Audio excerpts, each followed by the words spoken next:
महाराष्ट्र सरकार के सामने नई चुनौती आ गई है। दरअसल कई विधायकों और मंत्रियों को आवास की कमी का सामना करना पड़ रहा है, क्योंकि जो पूर्व विधायक और मंत्री हैं, आवास खाली करने से वो इनकार कर रहे हैं। महायुति सरकार बनने के 3 महीने के बावजूद कई विधायक मुंबई के एमएलए हॉस्टल में रहकर अपने आवंटित आवास का इंतजार कर रहे हैं।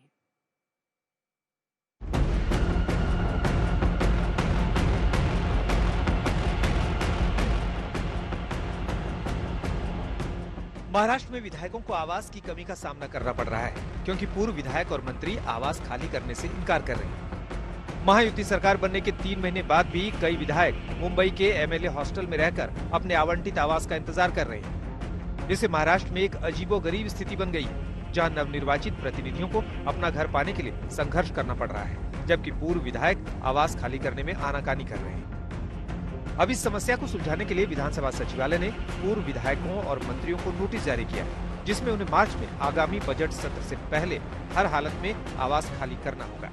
महाराष्ट्र में महायुति सरकार को स्थापित हुए लगभग 3 महीने हो चुके हैं, लेकिन उसके बाद भी चाहे राज्य के मुख्यमंत्री हो या तो फिर नवनिर्वाचित विधायक, उनको अब तक अपना घर नहीं मिल पा रहा, यानी सरकारी आवास नहीं मिल पा रहा। मैं फिलहाल मुंबई के हेडक्वार्टर्स जो मंत्रालय है, मंत्रालय के बगल में जो विधायकों का आवास है, जिसे यहाँ पर आकाशवाणी आमदार निवास कहा जाता है, उस आवास के सामने खड़ा हूँ और यहाँ पर सरकार की तरफ से विधायकों को रूम्स अलॉट किए जाते हैं। अब 3 मार्च से महाराष्ट्र का बजट सत्र शुरू होने वाला है और उससे पहले महाराष्ट्र राज्य के लगभग सभी विधायक जो है वो मुंबई में आते हैं और ये सत्र कुछ 2 से 3 हफ्ते तक चलता है और तब उन्हें रहने के लिए इसी आवास में आना पड़ता है। लेकिन अब सामने ये आ रहा है कि इस आवास के लिए उन्होंने अर्जी तो की है, लेकिन अब तक उन्हें घर अलॉट नहीं हो पा रहा। वजह क्या बताई जा रही है? तो वजह यह है कि इससे पहले जो विधायक और मंत्री यहाँ पर रहते थे, उन्होंने अब तक अपनी रूम जो है वो खाली नहीं की है, उसके ऊपर उनका जो क्लेम है वो नहीं छोड़ा है। और इसी कारण अब विधिमंडल के पीडब्ल्यूडी ऑफिसर्स ने उन्हें एक नोटिस भी दिया है कि आने वाले बजट सत्र से पहले वो अपने रूम खाली कर दे, ताकि नए विधायकों को यहाँ पर रहने के लिए जगह मिल जाए। गिरीश महाजन जल संसाधन मंत्री, संजय सावकारे कपड़ा मंत्री, मकरंद पाटिल राहत एवं पुनर्वास मंत्री, बाबा साहेब पाटिल सहकारिता मंत्री, पंकज भोयर गृह राज्य मंत्री, योगेश कदम गृह राज्य मंत्री। इस बीच इन मंत्रियों के कार्यालय शिकायत कर रहे हैं कि उन्हें आवंटित आवास अच्छी तरह से मेंटेन नहीं है, इसलिए रेनोवेशन की वजह से वो नए स्थान पर नहीं जा सकते। हालांकि कई विधायक अपने कमरे के आवंटन की प्रतीक्षा में संबंधित प्राधिकरण के कार्यालयों के बाहर कतार में खड़े हैं। सूत्रों ने बताया कि कुछ विधायक एक ही कमरे के लिए झगड़ भी पड़े। विधायकों के घर की कमी के मुद्दे की तरह महाराष्ट्र में नई सरकार के सामने ऐसी ही कई चुनौतियां। मार्च के पहले सप्ताह में शुरू होने वाला बजट सत्र 2 सप्ताह तक चलेगा और कामकाज सुनिश्चित करने के लिए आवास की कमी के मामले को सरकार को तुरंत हल करना होगा, नहीं तो विपक्ष को महायुति सरकार पर हमले का एक और मौका मिल जाएगा।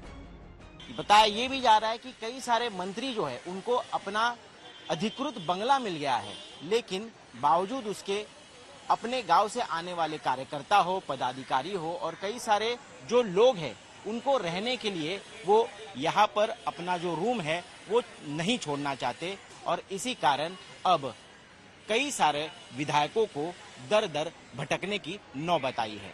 कैमरा पर्सन महेश मोरे के साथ मैं ऋत्विक भालेकर, मुंबई आज तक। मुंबई की प्रतिष्ठित यज़दानी बेकरी के अस्तित्व पर संकट के बादल मंडरा रहे हैं। बेकरी के मालिक परजुन जैन ने कहा है कि अगर मुंबई की मशहूर ब्रेड को लकड़ी के ओवन में नहीं पकाया जाएगा तो उसका स्वाद वैसा रहेगा ही नहीं, क्योंकि बीएमसी ने बेकरी और रेस्टोरेंट को लकड़ी और कोयले से चलने वाले ओवन की जगह पर्यावरण के अनुकूल विकल्प अपनाने के लिए कह दिया है, जिसके बाद बीएमसी रेस्टोरेंट और बेकरी को नोटिस जारी किए जा रहे हैं।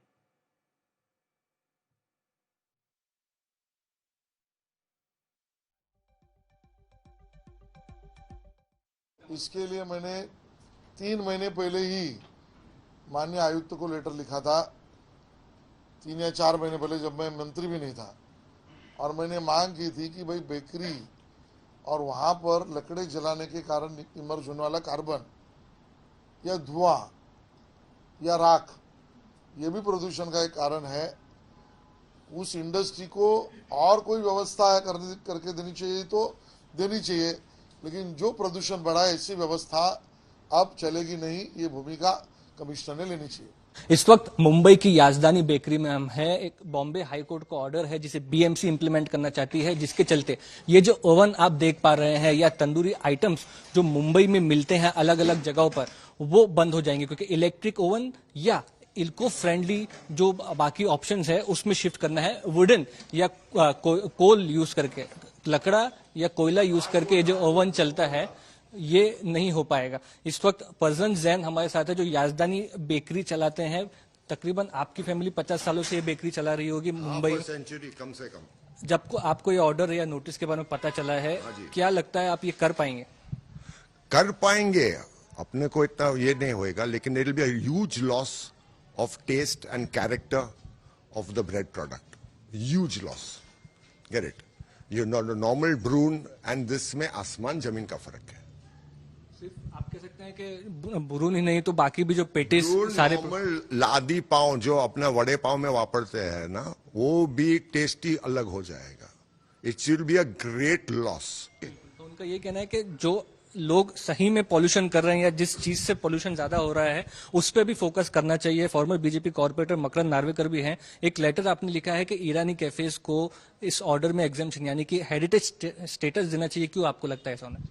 मैं समझता हूँ आज मुंबई में हाथ के उंगलियों पे गिनने जितने बेकरीज, ईरानी बेकरीज बचे हैं। मुंबई की पहचान एक ईरानी चाय, ईरानी बेकरी, ईरानी रेस्टोरेंट से भी होती है। और मैं मानता हूं कि ये जो फ्लेवर है, ये जो टेस्ट है, ये जो हेरिटेज है, ये अगर बंद किया जाए तो आने वाली पीढ़ी के लिए बहुत बड़ा नुकसान है। और अगर आप अंतर्राष्ट्रीय किसी भी शहर में जाते हैं, आज नेदरलैंड जैसे कंट्री में उनका जो एक हेरिटेज विंडमिल उनकी पहचान है, आज सिटीज में विंडमिल उन्होंने बरकरार रखे हैं इसी वजह से कि टूरिस्ट आके देख सकते हैं उनके हेरिटेज को। अगली पीढ़ी देख सकती है क्या होता था, कैसे होता था, क्यों होता था। और अगर हम गिने चुने हाथ बेकरीज, ईरानी बेकरीज को भी अगर बंद कर देंगे तो it will be a great loss to the city, I feel. कह सकते हैं एक तरह से कोर्ट ने ये ऑर्डर दिया है जिसके बाद बीएमसी ने नोटिसेस दिए हैं। और जो लोग ईरानी कैफेज से चला रहे हैं, बाकी जो चला रहे हैं, उनका कहना है कि स्मोकी फ्लेवर यानी कि वुड या कोल का यूज किए बिना उस चीज को उस तरह के टेस्ट में लेके आना बहुत मुश्किल है और इसमें लोगों का नुकसान होगा और जो सालों से चला आ रहा ट्रेडिशन है उसका नुकसान होगा। कैमरा पर्सन साई प्रसाद पाटिल के साथ मुस्तफा शेख, आज तक।